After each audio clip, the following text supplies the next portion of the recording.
A very good evening to all brothers and sisters in the Dhamma. Today is 7 April 2026, Tuesday class. So as usual, we will be continuing our sharing from this book, the wonderful Dhamma Lotus Flower Sutra. We will, as usual, compose our mind, develop the faith, then we gather for physical puja. Come. 南无本师释迦牟尼佛，南无本师释迦牟尼佛，南无本师释迦牟尼佛，南无阿弥陀佛，南无阿弥陀佛，南无阿弥陀佛，南无弥勒佛，南无弥勒佛，南无弥勒佛。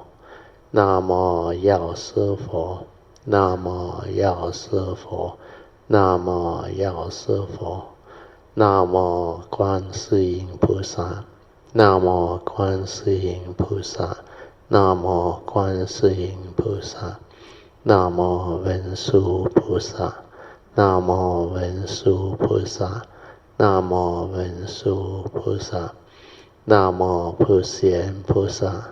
南无普贤菩萨，南无普贤菩萨，南无地藏王菩萨，南无地藏王菩萨，南无地藏王菩萨，南无准提菩萨，南无准提菩萨，南无准提菩萨，南无佛菩萨，南无佛菩萨，南无佛菩萨。อะระหังสัมมาสัมพุทโธภะคะวะพุทธังภะคะวันตังอะภิวาเทมิสวากาโตภะคะวะตาธัมโมธัมมังนัมมัสสามิ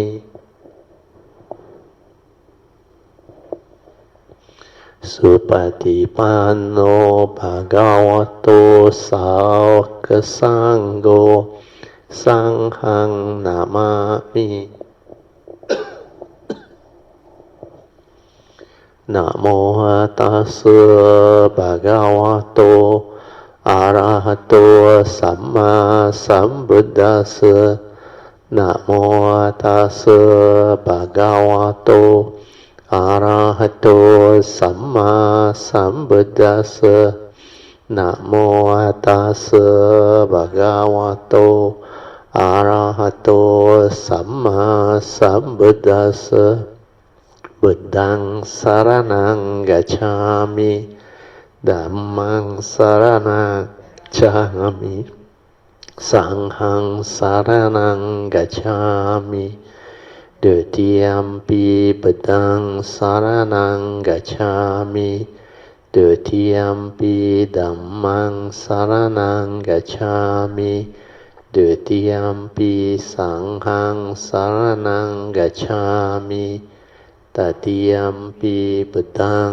สรณังกัจฉามิตติยัมปิธัมมังสรณังกัจฉามิตติยัมปิสังฆังสรณังกัจฉามิปานาติปาตาเวรมณีสิกขาปะทังสมาธิยามิอาดินาทานาเวรมณีสิกขาปะทังสมาธิยามิกาเมสุมิจฉาจาระเวรมณีสิกขาปะทังสมาธิยามิมุสาวาทาเวรมณีสิกขาปะทังสมาธิยามิสุราเมรยามัจจาปมาดัฏฐานะเวรมณีสิกขาปะทังสมา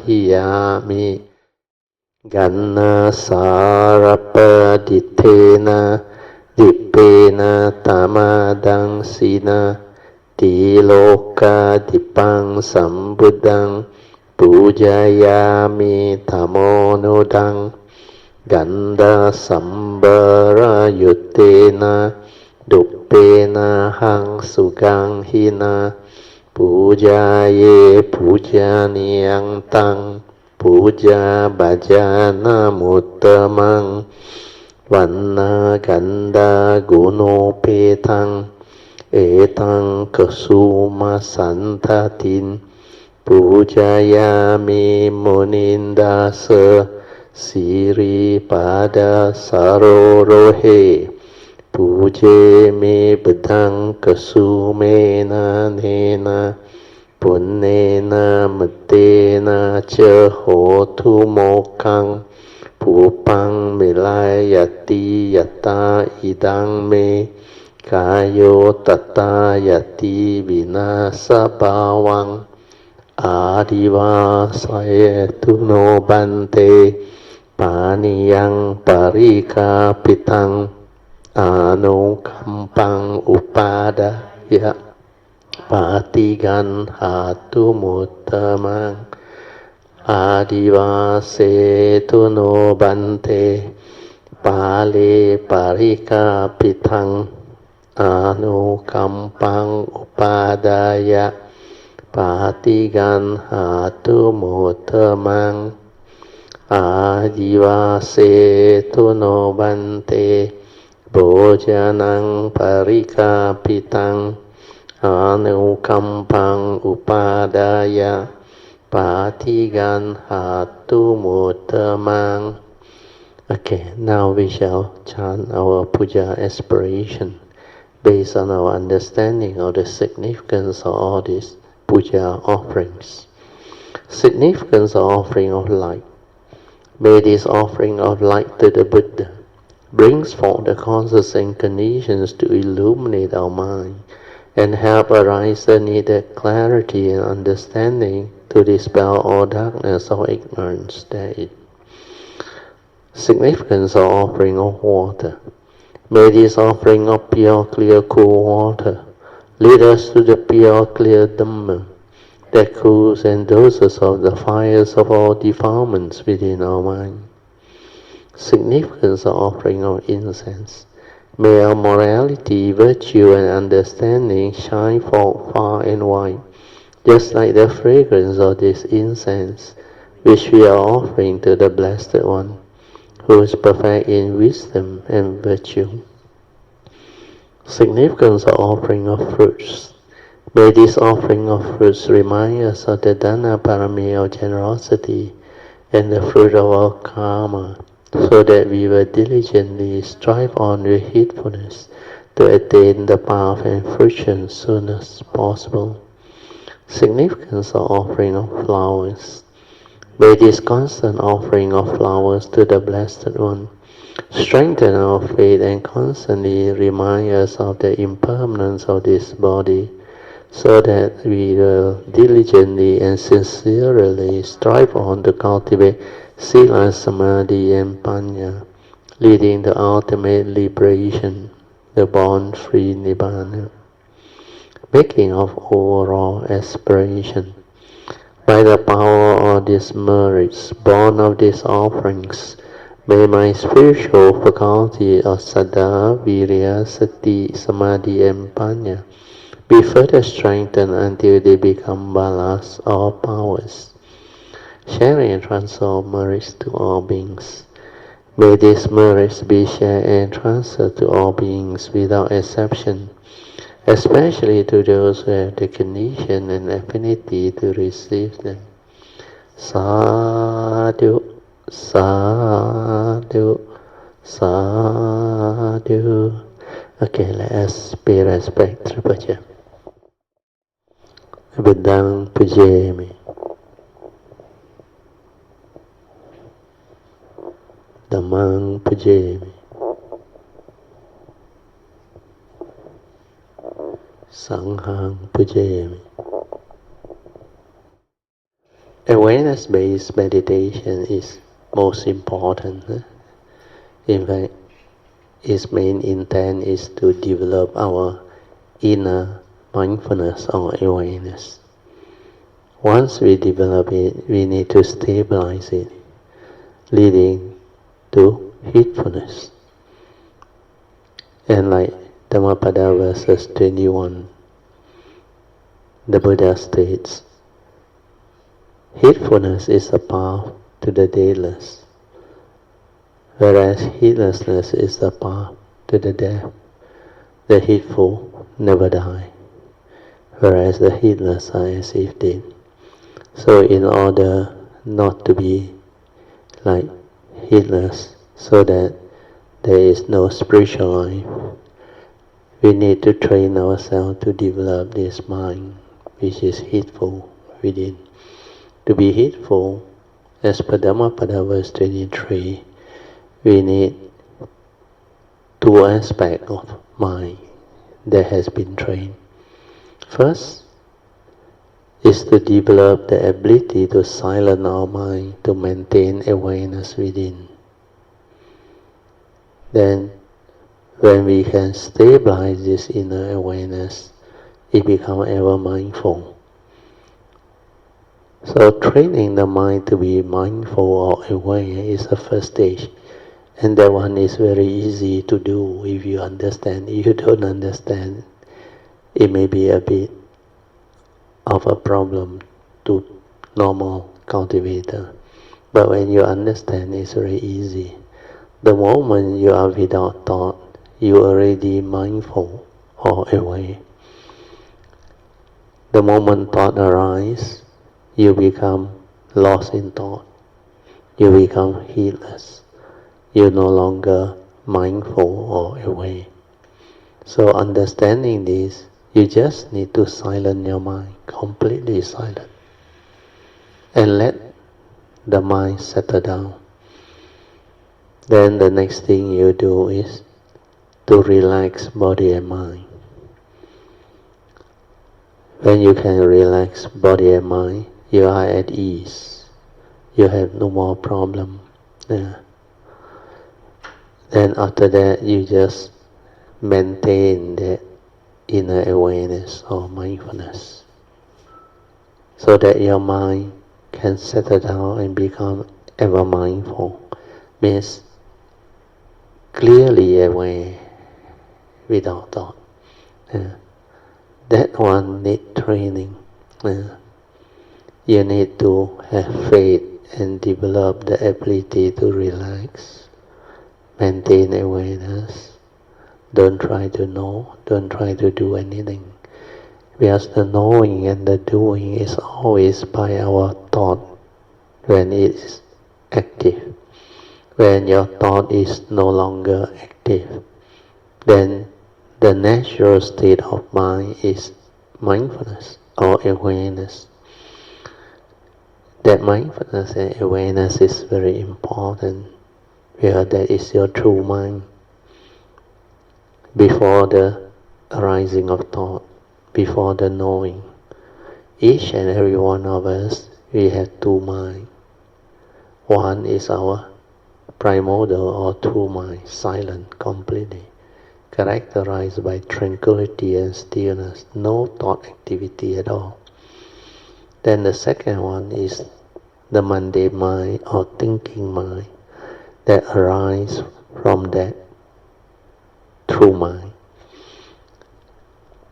When you create thought activity, when you try to know, try to do, try to create anything through your sense experience or react to sense experience, you create thought activity or thinking. Then when thinking is active, you can no longer be mindful or aware of what is going on within the moment. Because if you do that, you are lost in thought, preoccupied with what your thought is creating and doing. So in order to meditate, you need to completely silent without thought. When you are silent without thought, then you are just aware. Whatever arises, aware. The awareness needs to be stabilized. Then your mind will transform. When it's stabilized, you will know. because it becomes very quiet, very still. Like every thought activity has ceased. When you experience that, there is beautiful mind state, good progress. So awareness-based meditation can lead to tranquility of mind, stillness of mind, the silent mind without thought activity. And this mind is naturally silent, still, not a conditioned state. You don't have to use an object of meditation to focus or to concentrate or to anchor it. No need, no method, no technique, no object of meditation. But for those who have trained their mind following the traditional old way where you need skillful means like object of meditation or what we call method and technique to help you anchor the mind and develop the mindfulness. No harm, you can also do it. But ultimately, you have to let go of that. Because when mindfulness develops, you have to continue to let it settle down and become stable. When mindfulness stabilizes, become very quiet and tranquil, you will realize your true mind. And your true mind is the meditative mind. That one can give rise to wisdom, insight, can see things as they are. That is your true mind, meditative mind. So our main intent is to train our mind to be mindful, then stabilize it to be ever mindful, then use it to meditate so that you develop heedfulness. To meditate is very easy, just silent. Then through that silence, the observation of what is going on within the moment will allow you to realize the truth, awaken to the truth. Then you will understand clearly what happened within life, within the moment, when you are not lost in thought, preoccupied with your thinking, emotion, fear, worry, anxiety. You are just beautifully still, tranquil. So develop that. Then for those who have developed the ability to be mindful with it, and you have stabilized it, then you can actually move on to the fourth support. Apart from relaxing, first support, body and mind, maintaining awareness, second support, then stabilizing the awareness, third support. Then after that, you silence everything and stay at the heart to do the fourth support. Fourth support is trust, T-R-U-S-T. Trust your inner nature to develop the meditative movement. So when you trust, you don't arise any thought to do anything. You just silence everything and maintain awareness. Then feel around your heart area, wherever there is like vibration, any vibration, or even your heartbeat, the pulsation.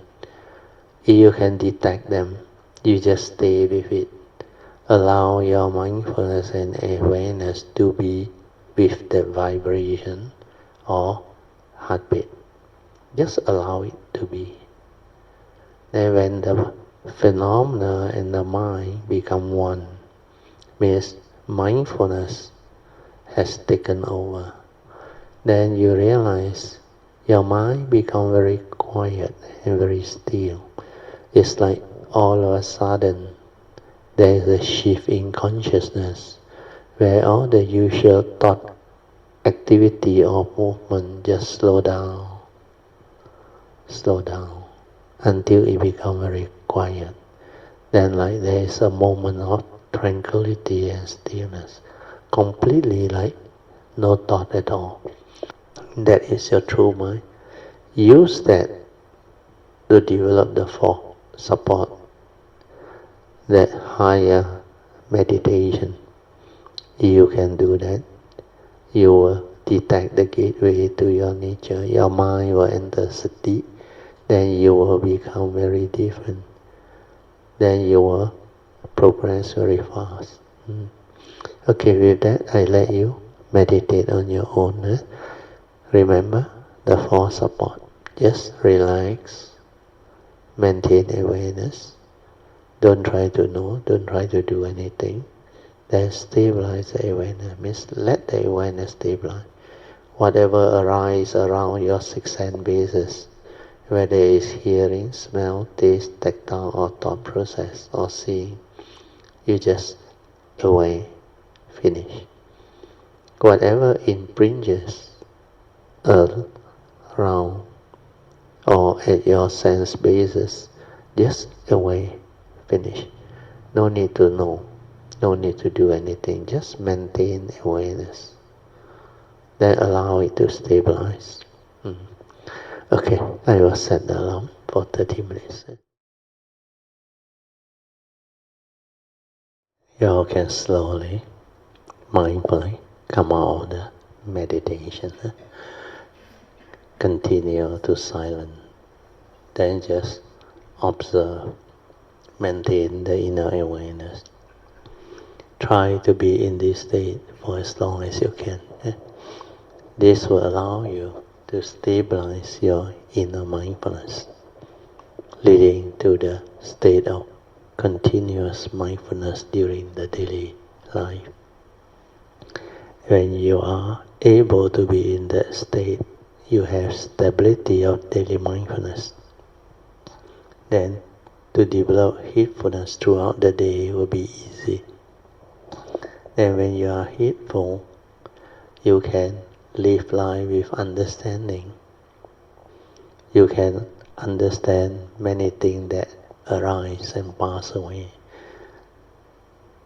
Via your direct seeing, your ability to silently observe the reality within the moment will enable you to develop a lot of understanding of life and also the teaching. Invocation to the Devas. In this universe, in their entirety, let the deities and Devas come here. Let them hear the good teachings of the King of Sages, which gives heaven and release, Nibbana. This is the time to listen to the teaching. This is the time to listen to the teaching. This is the time to listen to the teaching. Samanta Chakavalesu Atra Gachantu Devata Saddhammang Munirajasa Sunantu Sakemokadang Dhamma Sharing Kalo Ayang Badanta Dhamma Sharing Kalo Ayang Badanta Dhamma Sharing Kalo Ayang Badanta Namo Tassa Bhagavato Arahato Samma Sambuddhassa Namo Tassa Bhagavato Arahato Samma Sambuddhassa Namo Tassa Bhagavato Arahato Samma Sambuddhassa Iti Peso Bhagava Arahang Samma Sambuddho Vijacharana Sampanno Sugato Lokavido Anuttaro Purisa Dhamma Sarati Satta Deva Manusana Buddho Bhagavati Swakato Bhagavata Dhammo Sanditiko Akaliko Ehipaseko Opanayiko Pachatang Veditabu Vinohiti Supatipanno Bhagavato Saukasangho Ujupatipanno Bhagavato Saukasangho Nyayapatipanno Bhagavato Saukasangho Samicipatipanno Bhagavato Saukasangho Yadidang Chatari Purisa Yukani Atta Purisa Pugala Esa Bhagavato Saukasangho Ahuneyo Pahuneyo Dakeneyo Anjali Karaneyo Anutarang Punyang Ketang Lokasati Sadhu Sadhu Sadhu. Okay, now we will continue from where we stopped. Okay, I will read on from the commentaries. Sakyamuni Buddha continue. The sutta say, I tell you, Sariputta, that all of you are my children, and I am your father. The meaning is, all living beings, all the bodhisattvas, the sound hearers, savakas, Pacceka Buddhas, bhikkhu, bhikkhuni, those who study the Buddha Dhamma, means Dhamma practitioner, and those who have resolved for Bodhi are the Buddha's children, and he is like their father. So the sutta continue to explain. He said, for many aeons, means long period of time. One aeon is a very long period of existence. So the analogy of how long this aeon is they give an analogy. Like you have a piece of rock, mountain. I think it's squarish. I forgot the dimension. I don't know whether it's 1 mile long or 7 mile long. And depth, then width. Then every 100 years you are only allowed to clean it with a cloth. And you just clean it once. But you have to clean every 100 years once until that whole rock disappears. Just imagine how long that will take. No need to say of that dimension. I just give you one small piece of rock and let you every day clean. Clean until the rock disappears. How long it will take? It's like a granite rock. So aeons means in terms of existential time, it's a very long period of time. So for many aeons, you have been scorched by many miseries, means suffering, affliction.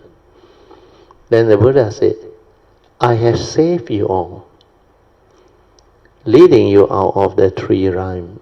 The three rhyme is our samsara, or what we call existential rhyme. So within samsara, according to the Buddhist cosmology, the Buddha has explained actually. He said there are three rhymes within the whole of existence. The first rhyme is the sensual rhyme, where the senses are very well developed, sensuality are very well developed. We call that the sensual rhyme. Kama loka. This karma is K-A-M-A without the R. Karma is sensuality. So loka is world. Kama loka means the sensual rhyme, the sensual world of existence. Then there are a total of 31 planes of existence. So within the sensual rhyme, we have the 6 Deva rhymes, the higher rhyme. Then down there is the 7th rhyme, which is the human being, or they call it the Manusa. Then below the living being, or the human being, you have the 4 woeful state. They call it the Apayas. The Apayas are the hell rhyme. Then you have the demon rhyme, Asuras. Then you have the animal rhymes. Then you have the Peta rhymes.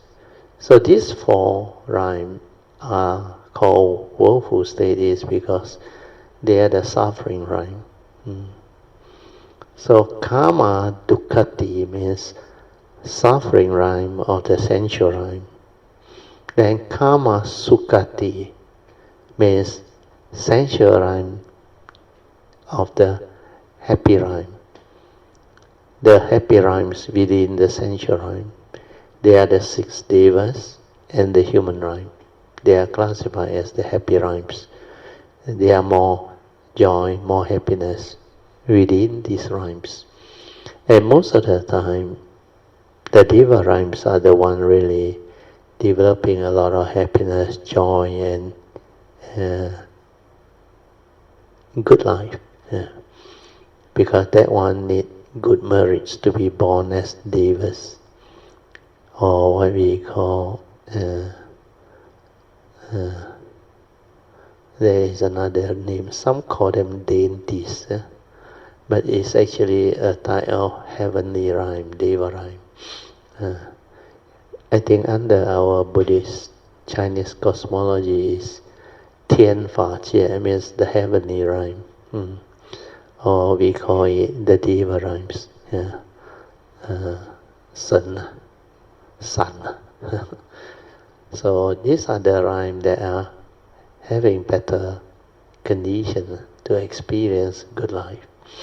And it seems to be born as a Devas. The minimum qualification is to keep very good 5 precepts. If you don't have the 5 precepts well kept, chances are you cannot be born up there.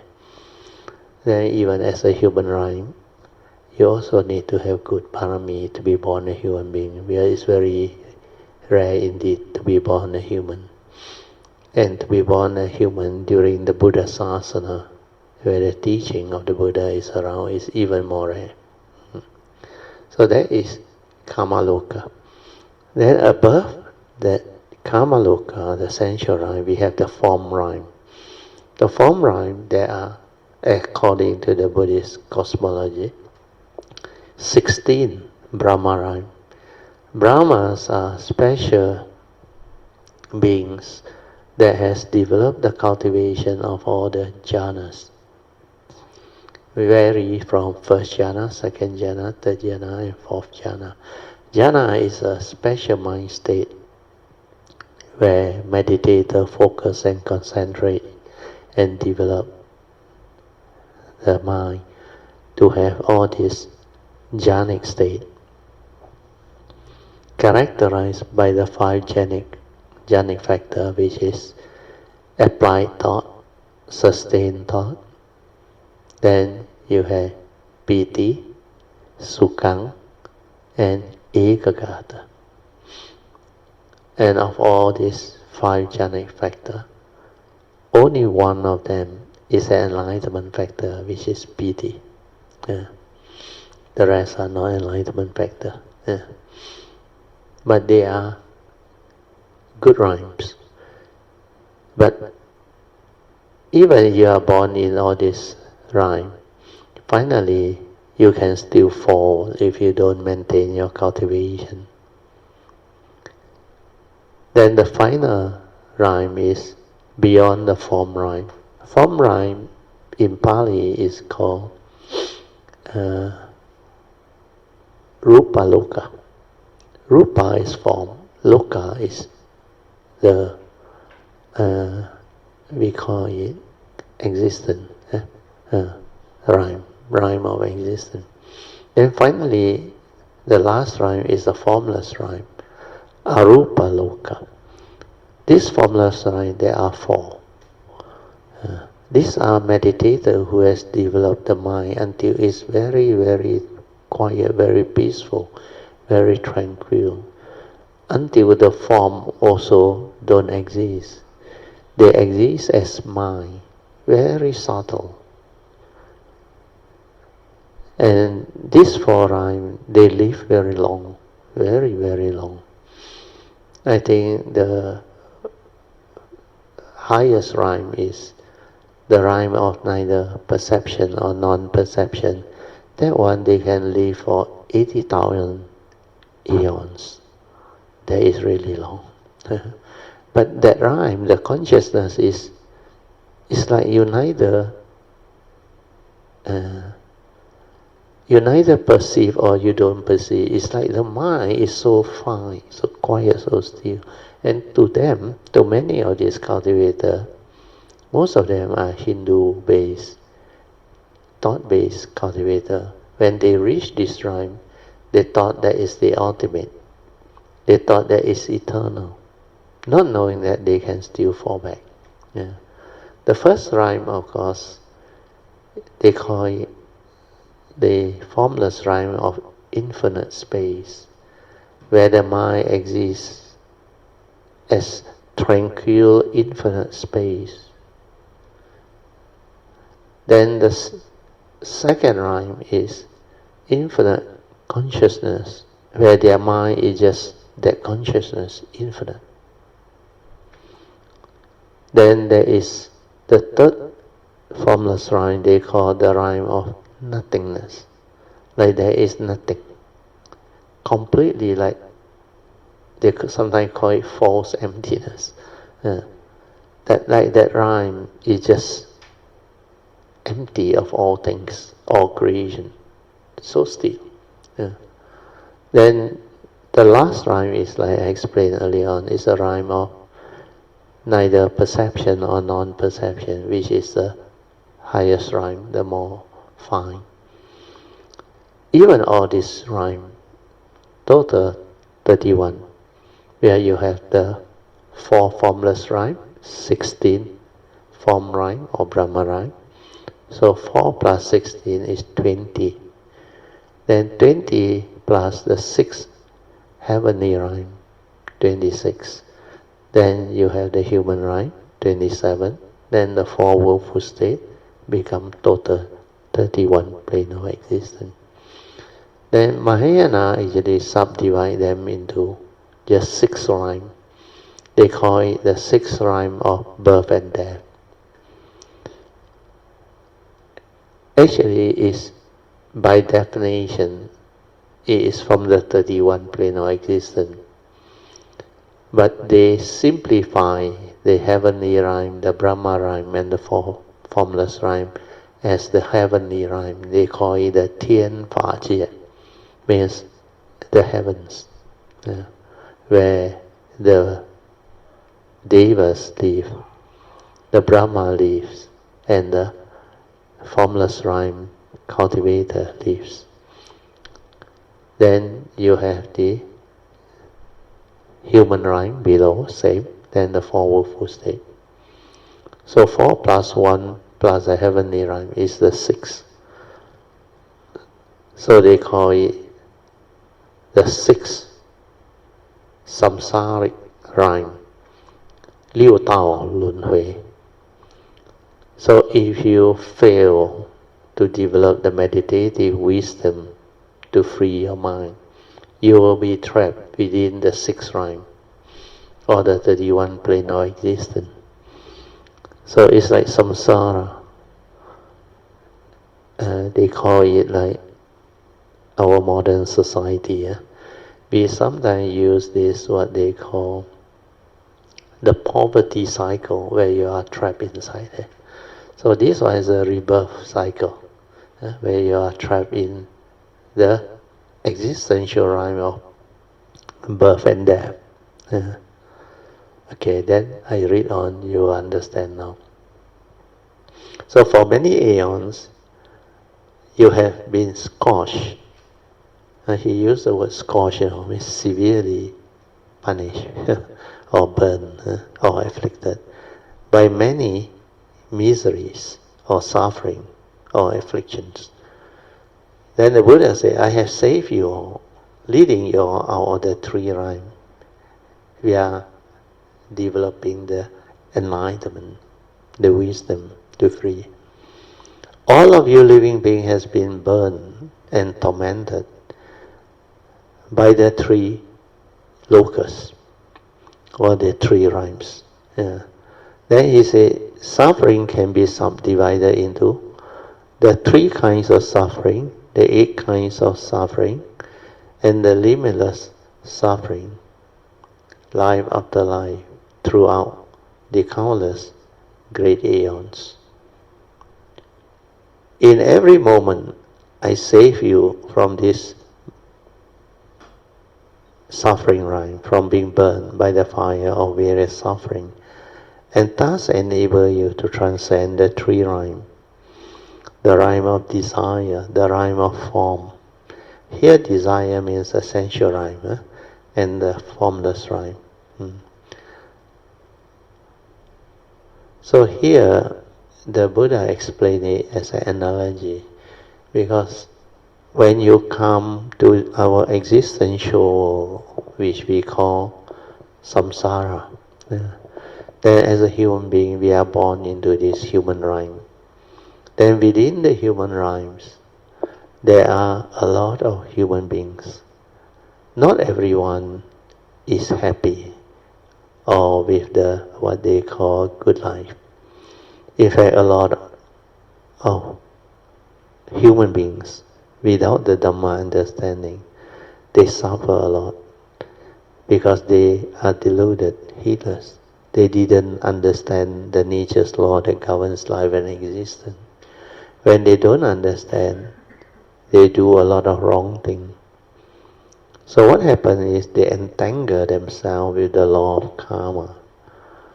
Then the law of karma, very clearly described by the Buddha as the moral causation.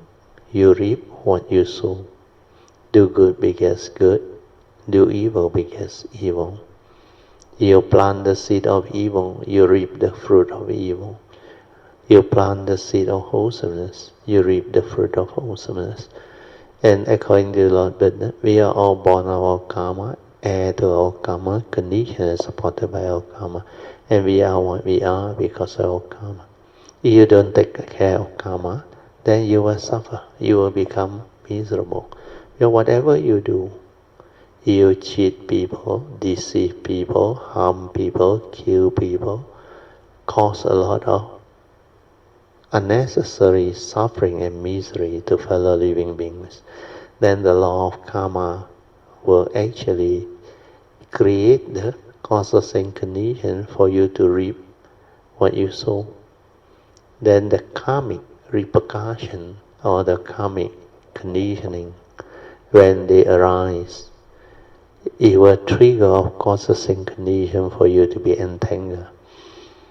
That's why according to Lord Buddha, if you don't learn this teaching, if you don't develop the wisdom of this understanding of life or the secret of life, then you cannot understand life. And you cannot understand life, you entangle yourself with life and develop all this unnecessary suffering and misery. Then all your misery, affliction, suffering, even your fear, your insecurity, your phobia, your mental and physical suffering, or whatever that arise and inflict upon you, all the physical and mental sufferings, They are the result of your karmic action from the past. Then now the time has come for you to reap what you sow. That's why the teaching teach clearly, in order to take care of karma, you must follow the advice of the Buddha to avoid all evil, do good, and purify the mind, so that you are incapable of evil. And how do we avoid all evil? You have to keep your precept, just minimum 5 precepts. Breaking your precept constitute major evil. It will lead to karmic downfall. It will cause a lot of living being or human being in particular to develop a lot of unnecessary suffering. Because whatever you do to people, suffering or misery, or even instill fear and all those things. Even our present world society, you look at how the Middle East war actually developed, and there is so much human life involved, so much suffering. It triggers not only the war, the killing, the destruction. It triggers economic impact, because the economic impact has caused a lot of citizen country to suffer, to develop all the uncertainty. So in time of war, a lot of uncertainty. Uncertainty can trigger off many things. Uncertainty leads to fear, worry, anxiety. Then a lot of unscrupulous people, merchants, they take advantage of this situation to make more money. They will trigger off price increase and all those things, inflation. Then the world has its own economy. So when the crude oil, when people realize that this war and conflict can lead to a severe shortage, then you start to witness and see in a lot of countries that don't have the good government and the good, what they call, the good condition for the citizen to have the basic essential of life, especially petrol, and all transportation from the automobiles, cars, motorbike, even ship, aeroplanes, they need energy. There are a lot of things need energy to drive the economy. Even our power plant, they need energy. Our water treatment, they need energy. Then whatever that actually create our society's necessity and products, they need energy. So energy is a major resources of society. And if nature trigger off this, especially war, then it lead to a lot of uncertainty. Then it can trigger. So what I'm trying to explain to you is all this has this karmic impact. The leaders that are involved, that because they are in power, they think they can do selfish thing and other things. They can create all this, but the karmic effect is very severe, and when it hit back, it's terrible. It involves so many. We are talking about billions of human life involved, and not only human. The destruction to property,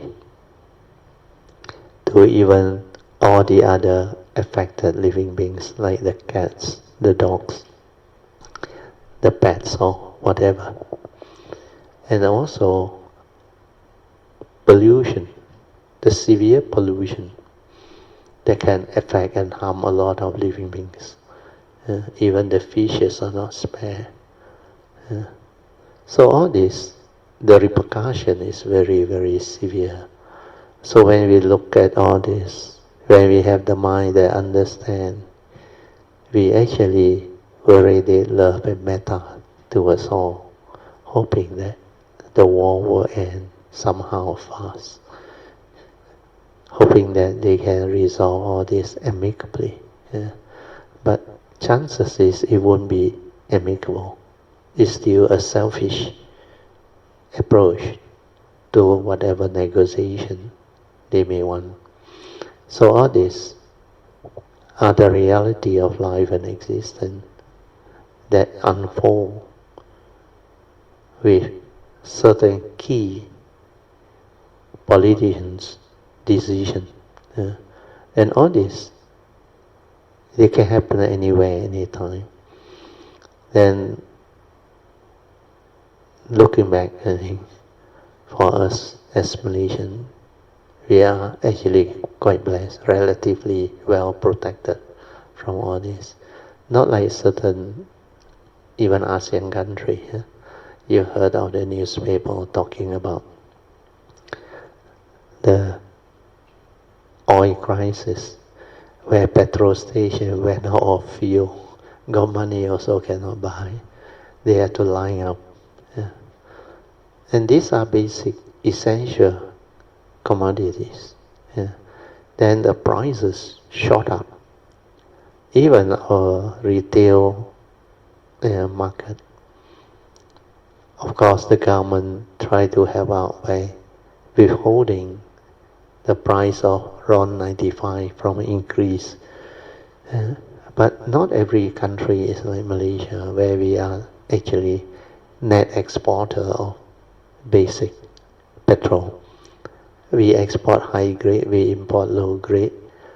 So through this, the cushion is there, but still the impact is tremendous. You look at diesel price, it has climbed almost 100%. And within short period, that type of movement, a lot of business people cannot take it. Even contractors who do construction, they cannot take it. The losses is count by day, every day. Then the government, even we all Malaysian, the way we try to maintain fair price for the normal people. Every month now the cost of subsidy lead us to pay, the government has to pay extra 4 billion a month. That is a big figure. 4 billion can help a lot of people do a lot of projects. But just because of war and conflict, and this is translated as losses, and other country worse. You convert Singapore. Theirs is in Sing dollar. It's more than 10 to 11 ringgit. And Thailand also, Vietnam, many countries, not enough petrol. They need to source, they need to appeal. So these are the, what they call reality that you can observe and see. Then for us, not so much affected. We consider ourselves very blessed. But those who are born after Second World War, we are really blessed. So far everything is good. Except May 13, not really a big issue. But those who are born during the Second World War, not everybody is so lucky. Because my grandfather was actually here in Malaysia during the war, but he survived. My father was lucky. My grandfather sent him back to study in China. So he went back. The moment he went back, 2 months later the war started. He cannot come back. He has to wait till the war over, then only come back. So in a way, he has the blessing. Then, before that, I think Malaysia very poor. underdeveloped and all things. Then the British come, colonize, and become what it is. But relatively, our country is very blessed because we got a lot of resources and a lot of rainfall. Then our country is a very well mix of race that has the cultural diversity, and that diversity is in fact strength and blessings. That's why you look at Malaysia, a lot of people who understand Malaysia, they say this country is a very unique country. It's a miracle that people of so many races can live together and exist relatively peacefully. And we are very blessed in the sense that things are starting to improve. If it's not for the changing government, I think whoever rule now, it's not easy. Okay, we go back to the notes. This is to broaden your understanding of the Dhamma. Where Dhamma is not just religious teaching, no.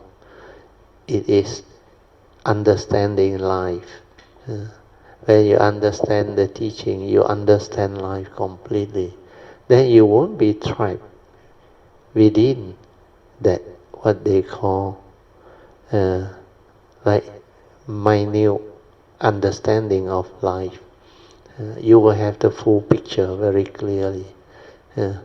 There's a Malay proverb, kata di bawah tempurung, means that tempurung or coconut shell actually trap the kata, so the world is just within that tempurung.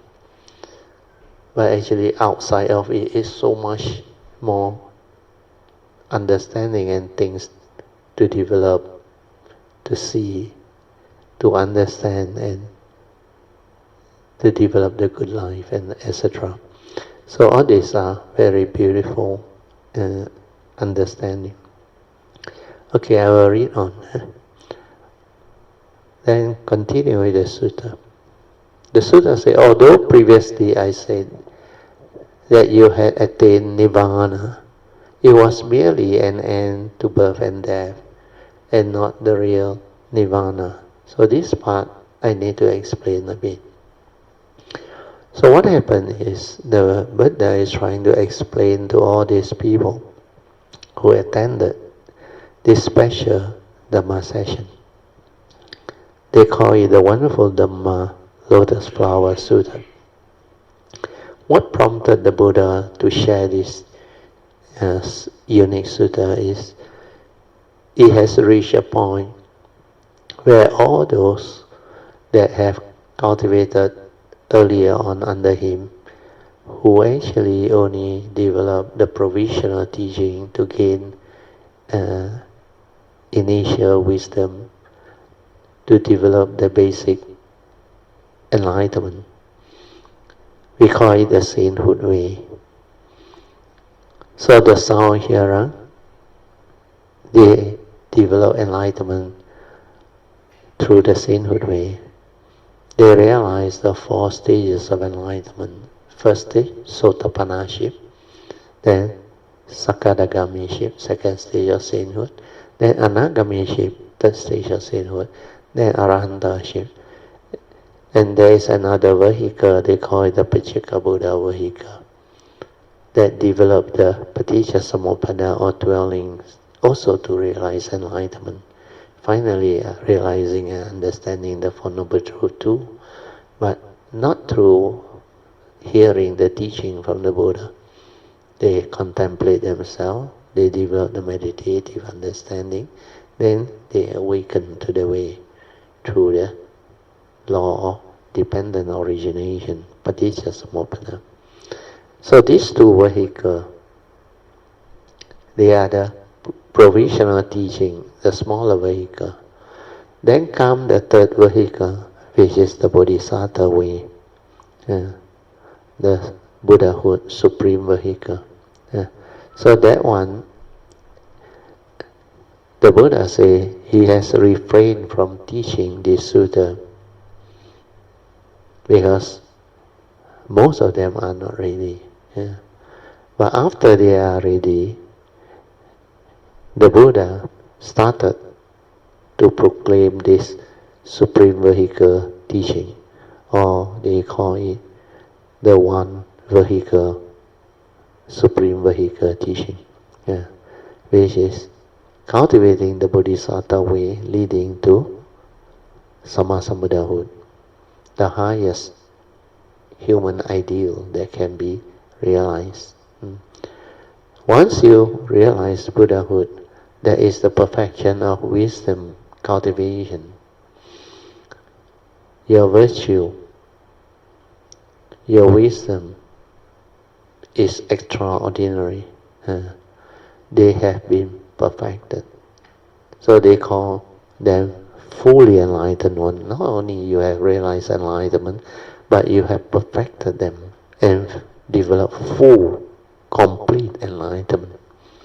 That's why it's very unique, very different. And like I explained, you go this way.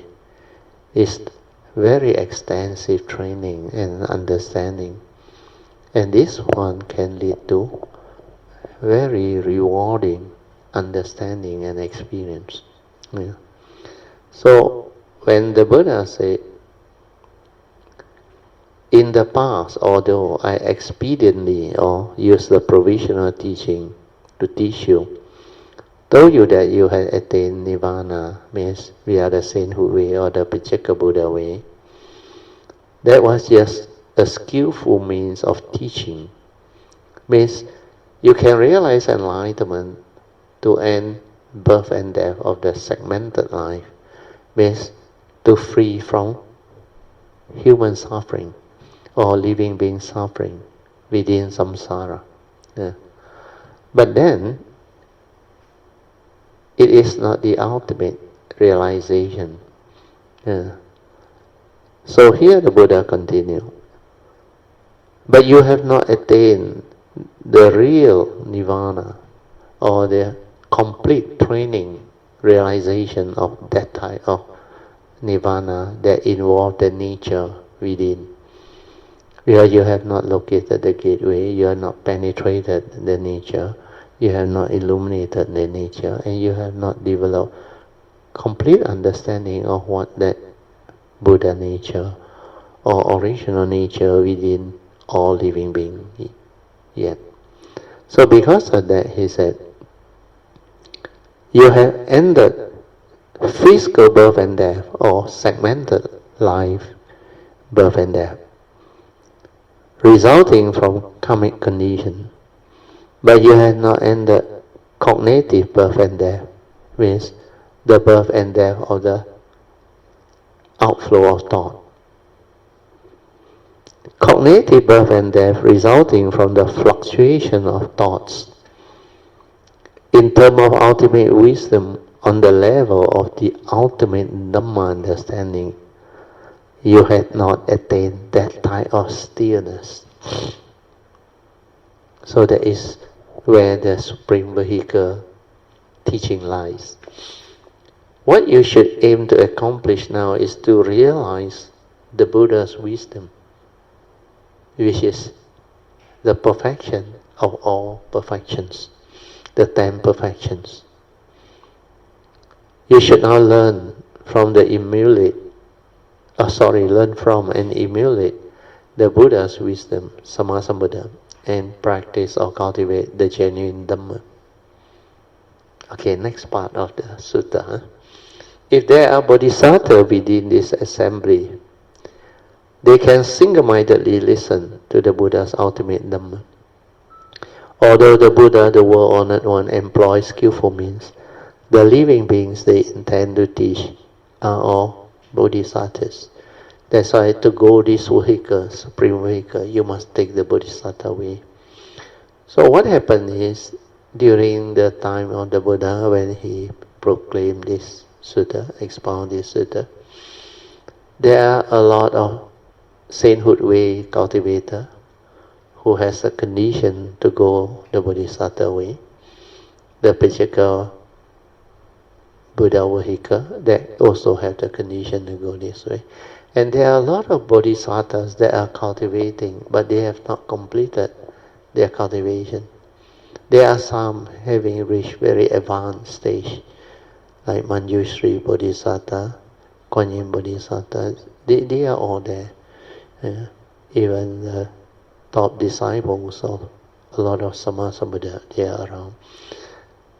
It is during this assembly that the Buddha arrives to teach this Supreme Vehicle teaching again. And it is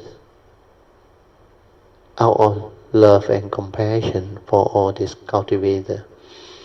That's why he said he has saved them many times.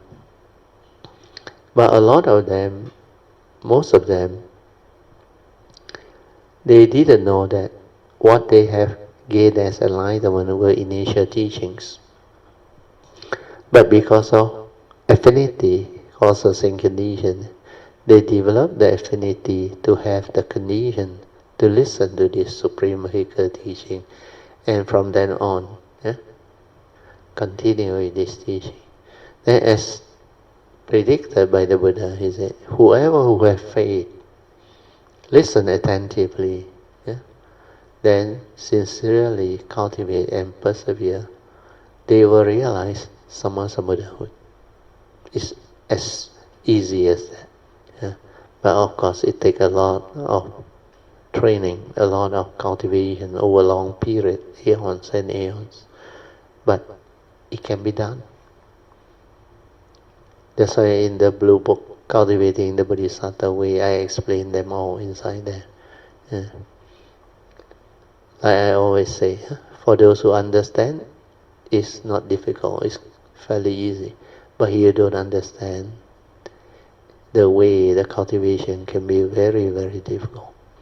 Even the sainthood way is not easy, although relatively it's so much easier, but not easy.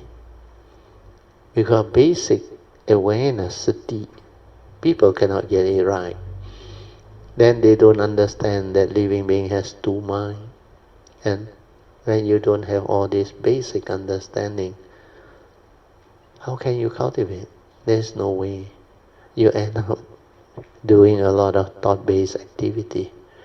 Then like living being roam within the 6 rhyme or the 31 plane of existence for aeons and aeons and aeons of continuous samsaric activity.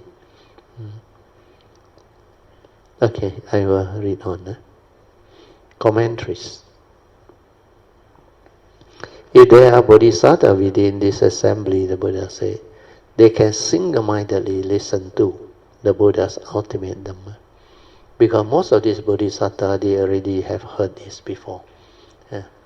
But this is another window during the sasana where they can have the opportunity to listen to this again and develop their faith and go all out to actually cultivate. The Buddha's ultimate Dhamma is an expression of the Buddha's ultimate wisdom or perfection, not the provisional wisdom that he used to teach in the early days. Although the Buddha, the world-honored one, employs skillful means, the living beings they intend to teach are all bodhisattvas actually. If you are not bodhisattvas, you are sainthood. Maximum 7 lives, you become arahant, you cease. But most of them are actually taking the bodhisattva way. But in the initial stages of bodhisattva training, most of them don't really have the stability of understanding. Then, like I always explain, during non-sasana, they get lost, completely lost.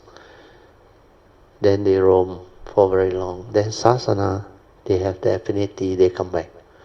Then again, they go through the same way and all those things. But most of them cannot understand. But like this sasana, a lot of you actually didn't know that you have taken the way before, the bodhisattva way. But this life, because when you are born into new existence, Your brain, the memory, is this life. Understand that? And whatever you accumulate, they exist, this life. But when you are able to cultivate and develop the ability to locate your gateway, and when you develop the higher cultivation, the supreme vehicle, then when you are able to penetrate the gateway to your nature, that transformation will trigger off what they call causes and conditions for you to inherit from your spiritual nature, your past cultivation and understanding. They will come back to you. Like what happened to me in the year 1989. Then although a lot of things that I cultivated and understood, I never learned this life. But how come they can come back? Where that is the way the nature's law is. That's why I always teach you the two nature, spiritual nature and karmic nature. With these two, you can understand the whole process. Yeah. So, what the Buddha is trying to teach you is, even though you sin away, you have the affinity like this sasana, you all actually have taken the Bodhisattva way before. Even before this sasana, maybe in earlier sasana. But after that, you are born again, the sasana no more, you roam around, you forget everything. Then when the sasana come again, you have the condition, you fall back into place. Then any of these sasana, you encounter a real teacher who can share with you the Bodhisattva way, and you have the faith, the sincerity, and the affinity, then you take the Bodhisattva way. Once you take, no matter how, even this life, you become Arahant, you will not cease. You will continue with the Bodhisattva way. Yeah. Because of that vow, then you can continue to come. Then like many of the Buddha's disciples, actually most of them, during the time of the Buddha, a lot of them are Arahants. Yeah. But then, because of this teaching, actually they have taken the Bodhisattva way before. That's why they can continue. Even Sariputta, after a long period, he decided to renounce because of one incident. Then what happened was, after so long, he still didn't cease because of the Bodhisattva vow that he has taken before. Then now this life is to convince him to come back to develop the faith. That's why the Buddha spoke this and predicted a lot of his disciples to become future Sammasambuddha. And the prediction can happen just like that because of causes and conditions. It's just like how Sakyamuni Buddha, when he met Dipankara Buddha in that distant life, Dipankara Buddha saw there were causes and conditions. That's why he gave him a prediction that he will, in the future, after 4 aeons, about 3 3/4 to 4 aeons, he will arise as a Sakya prince and become Sakyamuni Buddha. That prediction came true. So this sutta later on we go through, we will see more names, the prediction. Earlier on, they only talk about Sariputta. Okay, now I read on. I have to end already. All the Buddha were honored ones. Initially teach and transform living beings with skillful means. They employ the provisional for the sake of the ultimate. By setting forth the Dhamma wheel of the 3 vehicles, Savaka, Samhira or sainthood way, the Pacceka Buddha vehicle, and the Bodhisattva vehicle. The provisional Dhamma is taught to prepare the way for this ultimate supreme vehicle teaching or Dhamma to be taught. Actually, their final aim is to teach living beings to be bodhisattvas. All of you should turn from the lesser vehicle to the supreme great vehicle. and cultivate the Bodhisattva way of cultivation or practices. Okay, we stop here. Okay, I will mark this page. Now we come back to second session, which is either meditation reporting or asking a question. You can ask me whatever question you may have regarding the meditation, the teaching, or the Dhamma that the Buddha has taught us, and how to apply it so that you can use it to really cultivate and live life. How to help you resolve all of your so-called life problems or sufferings. Good evening, Brother Teo, Mrs. Teo, and all Karmitas. So, from my past experience, I attended Chansan before. Yes, during that time, their meditation period was longer than today. So at that time, every time I meditate, I hit a choke point whereby I will meditate until I feel that I'm really small, and until a certain point, I will start to experience a free fall feeling. So that immediately pushes me out of the meditation state. It triggers the fear. Yes. So my dad told me to try and relax into it. Relax is correct. I can't find a way to resolve these issues. Okay. I would like to seek for your guidance. Can. Sadhu, let us rejoice. You see, when you are new, when you develop this type of meditation, you don't have much understanding. That's why this thing will manifest and surface. But for your case, it's good, because this is how normal cultivator who has cultivated before will slowly develop the ability to understand. So initially, you may not understand what is going on, because sometimes it may come as like a karmic thing. The karmic thing is like, they call it karmic obstruction, to try to like obstruct you. But for your case, it's actually a blessing, because it triggers a condition for you to ask, and you are still very young. For cultivator, your age is considered super young. Because most people have no interest about religion and meditation until they much older, when they have a lot of problems. Then only they start to look into this. For you, because you have affinity from the past, so what you are going through is something very normal for people who has cultivated before. It will trigger all these things. So initially, because you don't understand what the mind is, you are only familiar with the mundane thinking mind, or what they call, you Mandarin educated? Good. 凡心, 凡人的心. 凡心 is mundane people's mind, mundane mind. Means this mind is dependent originating, condition arising. It's just a causal phenomena. Without causes, it will not manifest. So all of our thought process, including our consciousness, manifests from the mundane mind. And this one is, according to the Buddha, we are born our karma, heir to our karma, conditioned and supported by our karma, and we are what we are because of our karma. So because of this past affinity and all those things, it triggers the condition for you to try, like that one you experienced.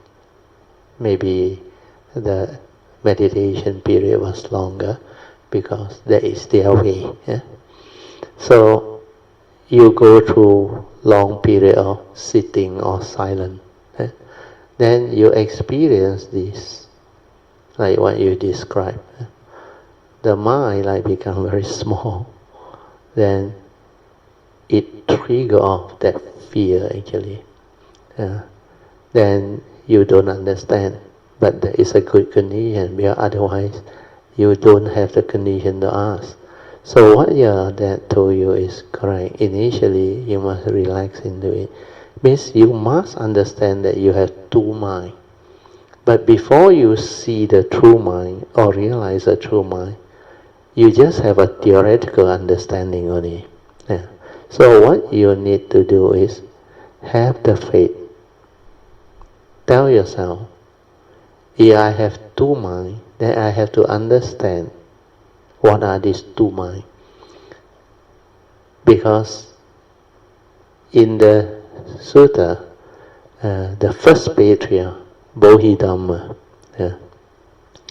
his teaching is very simple. He came over from India and he transmitted the Mahayana Sutta over. And he taught the monk at that time. He said, to meditate, you cannot use thought. You have to start from mind. Sinh Wei根本. Means you must start from mind. If you cannot understand mind, you cannot understand who you are, what you are, and what meditation is. So to understand mind is to develop the ability to silence. Like I explained, to silence you need the four support. First is to relax body and mind. If you don't relax, you cannot be in the state of peacefulness. Relax means at ease, no problem, no issue, understand? Body also feel very relaxed, at ease, peaceful. Then mind also peaceful, relaxed. But people who don't keep precept, who hold on to a lot of things in life, they cannot relax the mind. The mind think a lot. The mind, when it carry with the worry, the fear, the anxiety, the unfinished, what they call life situation or issue, that thing keep on haunting him, reminding him, hey, you have not done this, you have not done that. Or sometimes they come in the form of the first noble truth reality. Hey, you got this health problem, no, you haven't resolved, no, can die one, no. So all this will trigger off fear, but for your case it's not this. Yours is a meditative one. But what I want to explain is the two mind first. So this mundane mind think a lot. And when it starts to think, when it don't understand, it starts to have fear, worry, anxiety. Then the lack of faith, lack of spiritual faculty, trigger of what they call the five mental hindrances that hinders your mind from entering the meditative state. So all these manifestations for your case is that feeling of like you become very small, that it pushes you out of the meditation because the fear that arises. But for your case it's good because it's a condition for you to ask. So what you need to do is have faith. Relax, like I said, the four support. When you can relax means you don't have problem. Okay? Means physically you just relax. To relax is very easy, like when you're very tired, when you play game or after maybe a hard day work or what, you need to relax. Relax is equivalent to resting. When you can relax, you can rest very well. Then you recuperate very fast.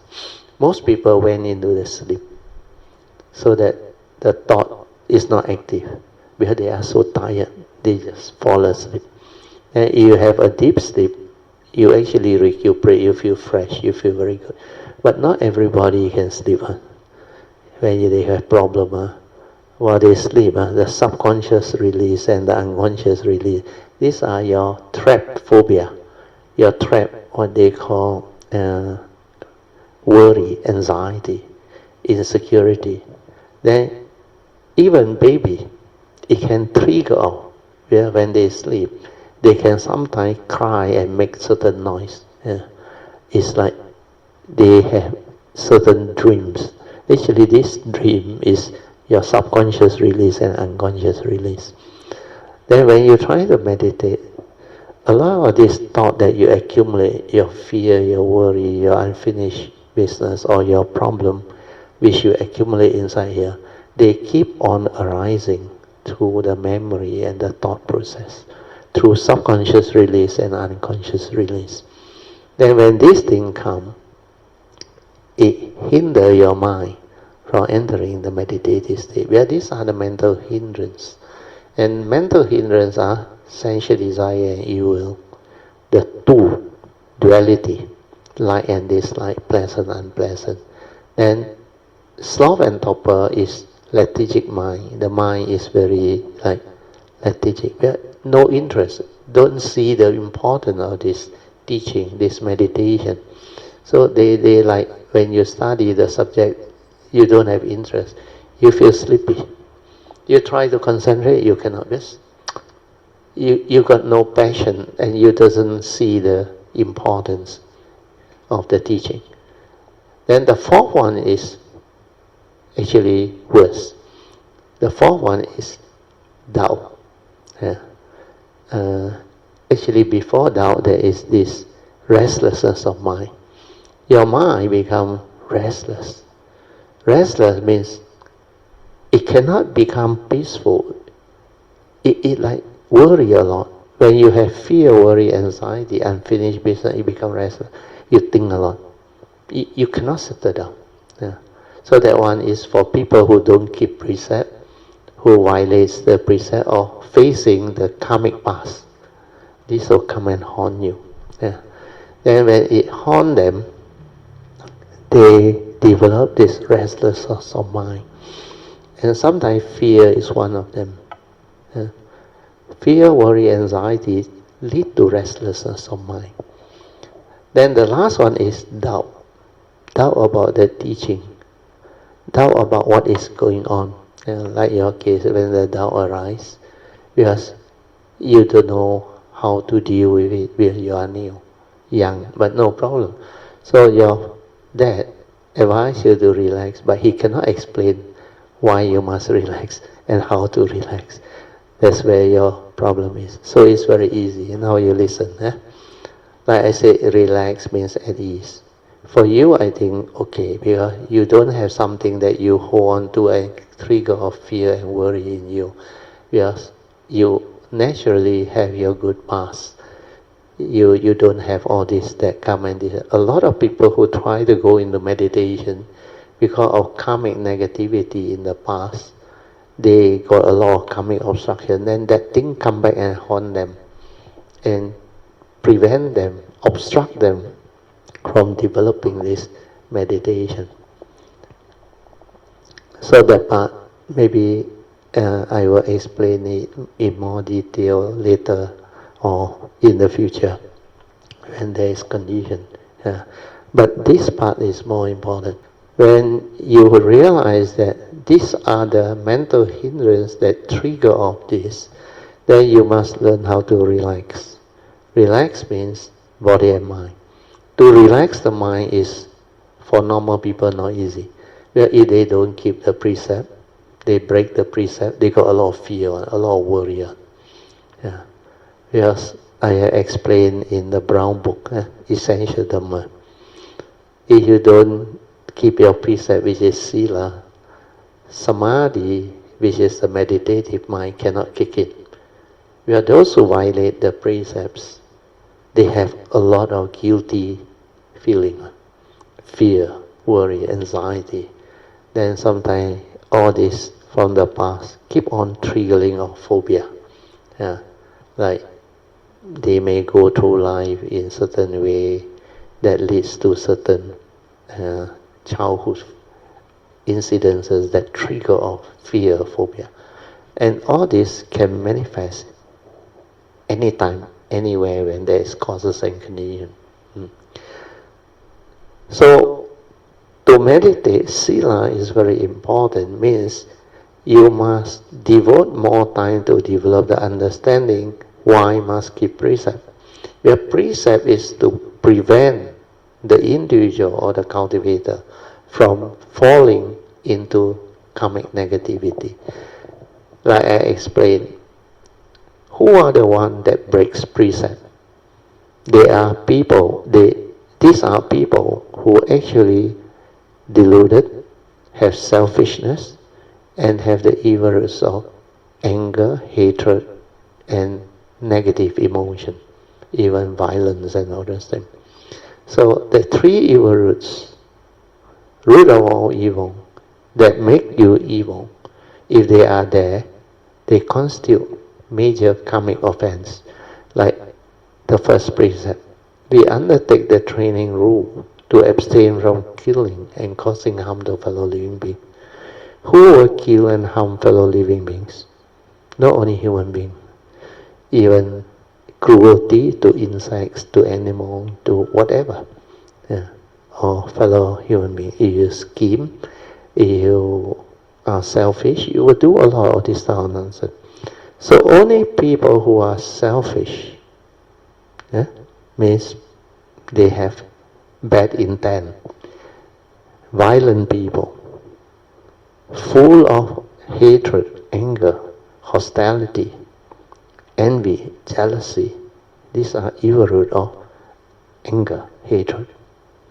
Then delusion means out of fear, out of anxiety.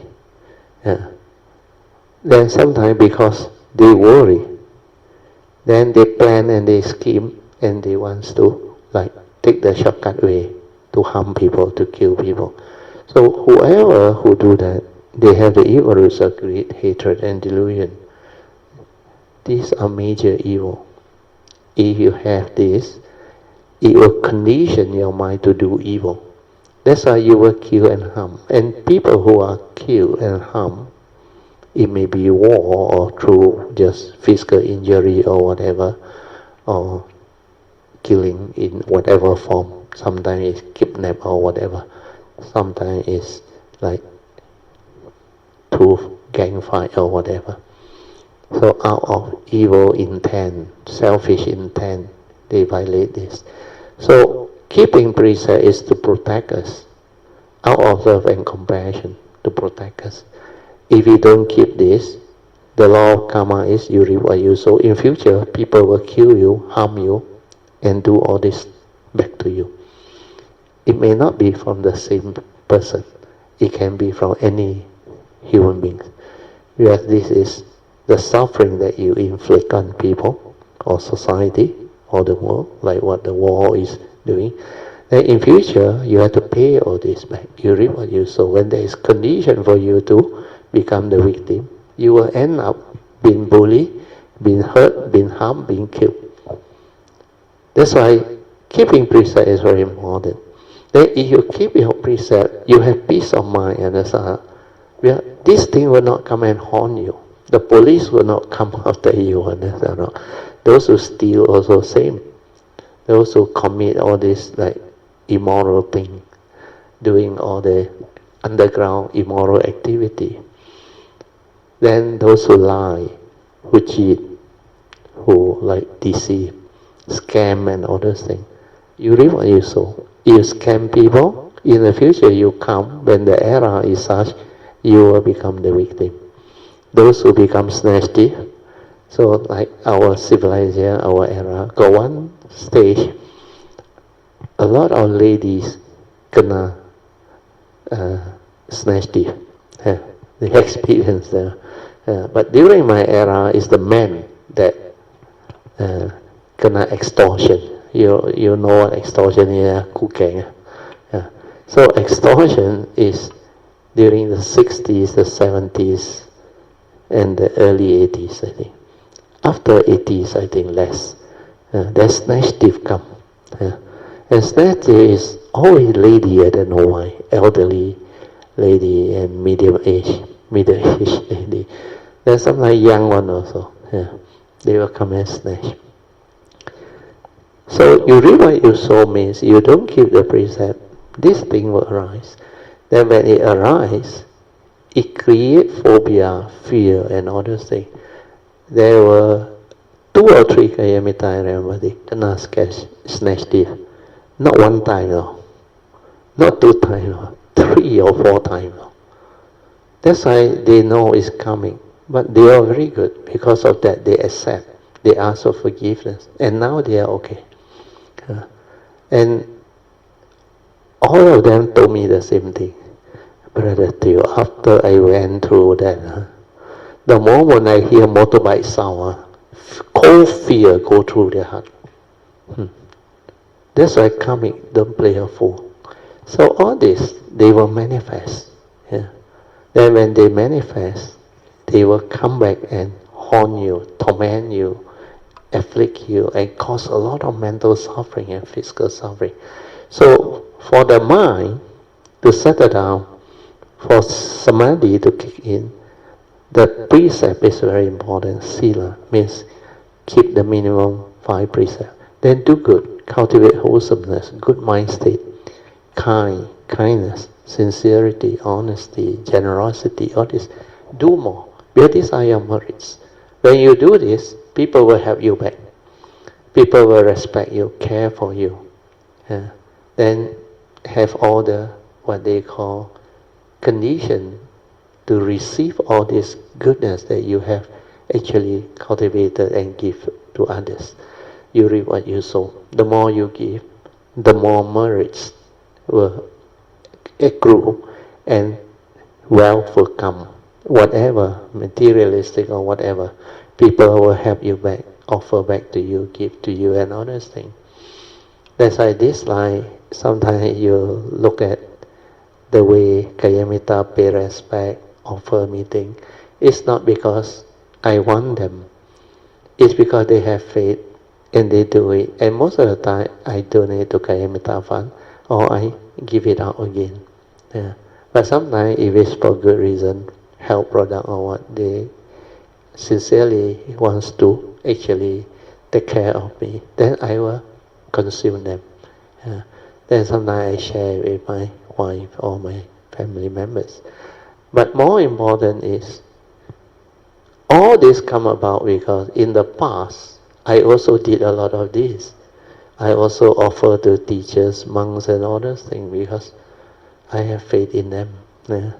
Even this life, I make a lot of offering to my teacher, Acharya, my guide, my teacher also. So all this is understanding the basic law of karma. You reap what you sow. So coming back to your case, relaxation is number one. So you can relax body and mind. Then you settle down very fast. Settle down very fast means what? Don't try to know. Don't try to allow the thought to create all this. Because what happened to you is your perception of the mind become very small, and the fear that trigger all, that kick you out of the meditation is because the mundane mind starts to develop this movement. And these are from the past, karmic. It needs the condition for you to develop the causes and condition to ask so that you can understand, which is very good for this. I say, this one for you is good, although it's karmic. But different people are different. Like Alicia, she go through depression 16 years. It's because she need to go through suffering to learn the Dhamma. Otherwise, he wouldn't go to the Dhamma over here. His past is like that one. Eckhart Tolle or same.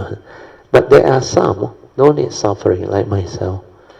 When the time comes, the probe from within the nature, the question, the inquiry will come. That time I was Form 4, Form 5. I lie down in the field, open. I saw the star up there, everything.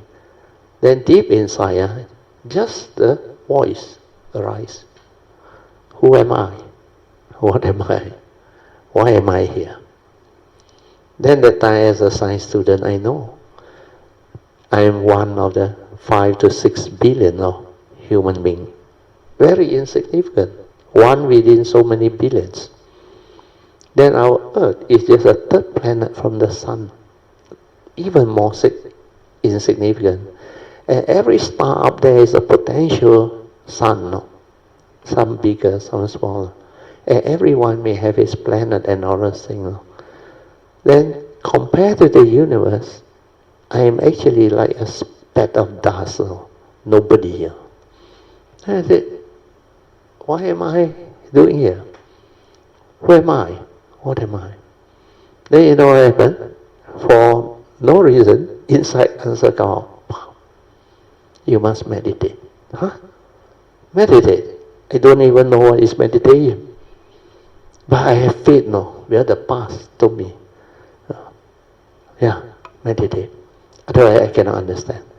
That's why after that, I received a book from 5. I think lower 6 or what. Then I went to university. First day I met the monk who wrote the book. Then from there, everything triggered off. Then I start. Then my past come back to me. Then I learn myself.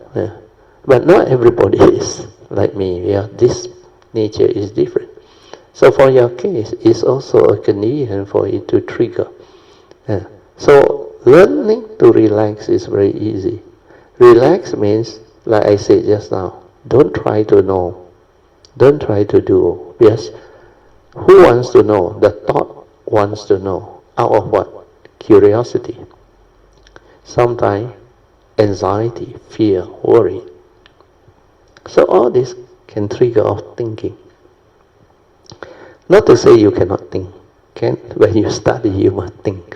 Your thought is a very important instrument to learn science and technology.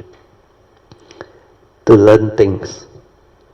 These are what we call mechanical, repetitive, need memory, need the thought process to process it. But when it comes to consciousness, the psychological part, you cannot use thought. You use thought, it will trigger off what they call the projection of thought, leading into fear, worry, anxiety, and so on. Where the movement of thought is the one that creates fear, worry, anxiety. If this thought doesn't move, means what? You have no thought means no fear, no worry, no anxiety. We have no duality, no word, no concept, nothing. That thought cannot move. That's why your true mind is tranquil and still. Don't have thought. Don't have thought means no word, no concept, no fear, no worry, no anxiety. So what you experience comes from thought, the movement of thought, karmically conditioned or whatever. So when you understand, you just have faith, relax. That's why the fourth support is relax. When you relax, the body at ease, the mind at ease, no movement of thought, what happens is sati or mindfulness take over. When sati or mindfulness take over, your true mind arises. Then you will experience a different mind, which is just tranquility, stillness, no thought, no movement, peaceful, clarity. That is your true mind, that is your meditative mind. So you're supposed to realize that. But because of karmic, because you are still young, you have to learn, it triggers this, which is good to me, blessing in disguise. So what you need to do is, make sure you keep your precepts. Even if, let's say, whatever worry or anxiety, sometimes, as a student, but for you, I think you are a good student, you don't have such problem. A lot of college students or university students, they got exam phobia, fear of passing, fail, repeat, or they call it refer paper, to say. Some people are really, it is like a phobia, a nightmare that they are troubled with. So what happens is, they call it exam phobia or exam fever. So when they go through exam, they really panic on. I got a few MU classmates, really panic attack during exam time. Then come out, complain a lot. Die already, fail already, sure refer. If too many paper refer, repeat already. Because these are the karmic that they did in the past. When you put fear into people, the fear will come back to you. There are people who will come and tell you all this nonsense. You're not prepared yet. This one also you don't know. See liao. So all this type of thing, Because it's what you did to people. Understand? That's why be kind, be sincere, be honest, and willing to help and all those things. Don't do all those things. Then you will not have all this. So for you, I think exam is not a problem. True, huh? Yeah. So don't worry. So for your case, it's very simple. You try it, relax, body and mind completely at ease. What I want to tell you is, even there is some phobia from your childhood or whatever, just let it be. Tell the thought, talk to the mundane mind. Please have mercy on me, because I really want to develop the meditation. While I am meditating, please don't disturb me. Allow me to have this window of tranquility and stillness to realize my true mind. Then whatever that you want me to think or attend to it, the worry or whatever, I will attend to it after the meditation. Or you just write on a piece of, okay, these are the things I want to attend to it. So put it there, so that you can remember. Then it will not haunt you already. You have written it down, you don't have to worry about forgetting and all things. In life, sometimes there are certain things that you have to do, then like message from your mom, your dad, or your girlfriend, or whatever. So sometimes certain things you have to remember, or sometimes your own personal banking or whatever, or certain things that you have attend to. Especially later on when you start to come out and work, when you have your own finance to manage, your own money, you will need a diary. We are career people, personal matter, you need to write them down so that you don't carry in your memory. You write them down means every time finish, take it off, take it off, take it off. Then there is no attachment, no worry, no need to try to remember or what. No need. Anything, just write it down. And that is a good way of not allowing your mind to hold on to things. Because what you have written down will be the checklist that you can go through. And when you have gone through and you develop this good habit, then you realize you got no problem up there. Whatever that is written down, you just tell yourself, now that you know the Dhamma, the teaching, you can resolve it amicably through understanding by not harming anybody. Amicable means win-win situation. So all this helps a lot. So meditation is the same. When you're silent, relax, maintain awareness, where don't think. Initially cannot. You will think. But after you learn what I teach you, talk to your own mundane mind. Whatever that they want you to attend to, your fear, your worry, your unfinished business, I will write it down. After the meditation, I will attend to it. But when I am meditating, please don't come and haunt me. So every time the thought comes, okay, wait. You tell the thought, wait. Then it will go. Or it will subside. Because you have already negotiated with your mundane mind, your thought. You will attend to it. Just follow. You don't attend to it, it will haunt you. Like your problem in life. Not resolve. It will continue to haunt you. The other thing that you have to learn from life is learn to make decisions. Good decision. Not making a choice. Make decision means develop the clear mind.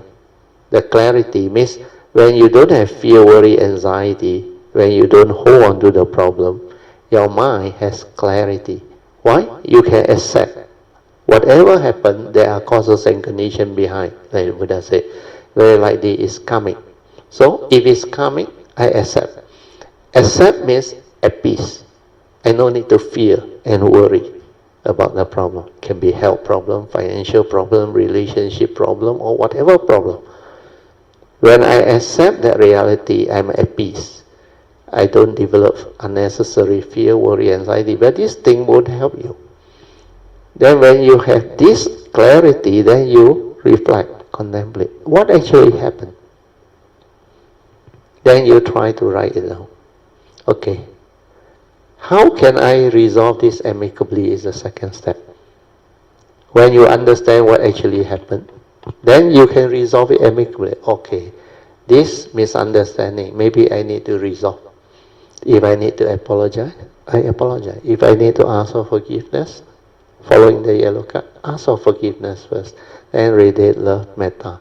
Then if you have the condition to meet up with that person or one, sincerely ask for forgiveness. I'm really sorry for what happened. Yeah. If it's something that I have done that offended you or caused misunderstanding, I would like to sincerely ask for forgiveness. Please forgive me. I tell you, the reaction from that person become very different. They were toned down. They say, nothing. Actually, I'm also to be blamed. Then resolve, understand? Otherwise, the two, whenever you meet, deep inside the resentment, the hatred, all there. These are negative thought, emotion, evil root, must be rooted out. So to understand all this is meditation, understand? To observe the mind, to see the movement, to understand that thought is dependent, originating, respond to memory. They are not intrinsic within your true mind. Fear is not you. They arise because of wrong thought, lack of understanding, delusion. Fear come and go, worry come and go, anger, hatred, emotion also come and go. They are dependent origin. They are not intrinsic to you. If they are not you, then why you allow them to exist in you and make you negative? Where these are evil root of all evil. You shouldn't have this negative emotion or psychological memory of fear, worry, anxiety to haunt you. That is delusion. You have your life. Live life. Not to be entangled with all this negative emotion that has the evil root that can create karmic negativity in you and cause your suffering.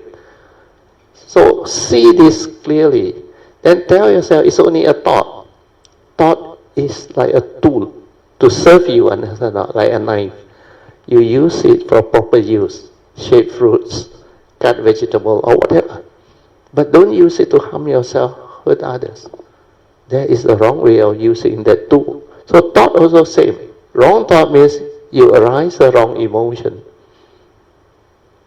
the wrong mental intent, selfishness, to harm people, to hurt people, to take advantage. All these are karmic negativity, breaking precept. So don't ever do that. Then when you start to understand all this, you live life differently. Then the law of karma take over, and it will transform your life, and you become very beautiful. And you know how to solve problem anytime, anywhere. Like I say, accept the reality means don't react, don't get angry, don't develop the fear. With a clarity of mind after acceptance, ask yourself what happened, then write it down. Then second question, how to resolve this amicably? Very easy already. Even have problem also no problem. Need to get second opinion, get second opinion. Ask people who have gone through life, like your parent, your grandparent, or whoever who has the experience, even the doctors or what. Seek their advice. Then sometimes don't trust one. We have karmic. Previous life maybe we didn't know as doctors or sincere or what. We also cheat people, scam people. Then you will go to the doctor and the specialist or whatever who will have that negative intent to make money from you. Then you cannot scam back. That's why you have to use your wisdom to overcome it through second opinion or check with people who has gone through. Then they can advise you. Then need to ask for forgiveness. Then radiate love and metta. Then follow the advice of the Buddha. Vow not to repeat all this, not to do all this negativity. Then from there, cultivate, following the advice of the Buddha, like what I teach you. That cultivation will bring forth the merits, the wholesomeness. Then you invoke power of merit for turnaround. by the power of all this wholesomeness, since the time I know this Dhamma until now, I would like to invoke the power of merits for causes and conditions for it to help me resolve this karmic negativity amicably, so that my life can move on, so that I can gain back my life to develop the cultivation. You do all this, the nature's law will take over, and you will turn around and you become beautiful. All your problem, whether karmic or what, will be resolved amicably. Okay? So for your meditation, very simple. I repeat, summarize again.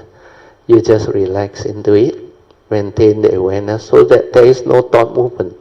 No thought movement means no fear, no. But you have to do it, to experience it. Then you will understand. Without thought, I don't have fear. I don't have worry. I don't have anxiety, sorrow, lamentation. All this come from thoughts movement. The memory, the projection, the phobia, whatever, is a movement from that true mind. So when I don't have movement, I don't have thought to torment me and cause me suffering, then I become beautiful, understand? You become peaceful, tranquil. Then your meditative experience or cultivation will take off. Then later on, as you develop more understanding, listen to my today's sharing or the 4 support. Listen to it and just follow that one. Then you will end up understanding that you have 2 minds. Once you develop that, you become very different.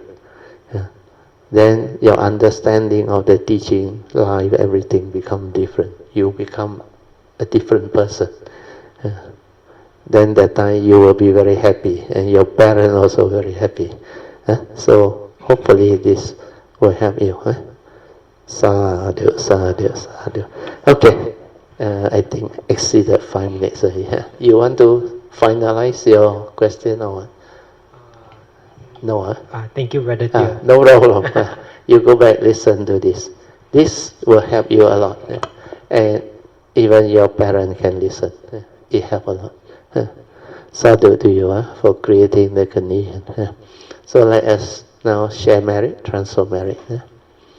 Akasata cha bhumata deva naga mahindika punyang tang anumoditwa chirang rakantu lokasasana ittavata camehi sampadan punya sampadan sabbe deva anumodantu sabba sampati siddhya idang me nyatinang hotu sugita hontu nyatayo idang me nyatinang hotu sugita hontu nyatayo idang me nyatinang hotu sugita hontu nyatayo devo satukalena sasa sampati hetu cha vito bhavatu loko cha raja bhavatu dhammiko imina punyang kamena mami bala samagamo satang samagamo hotu yawa nivana patiya sadhu sadhu sadhu. Okay, you all can now pay respect mindfully to the Lord Buddha, Kuan Yin Bodhisattva, and all the worthy ones. Then we end. Sadhu, sadhu, sadhu. Okay.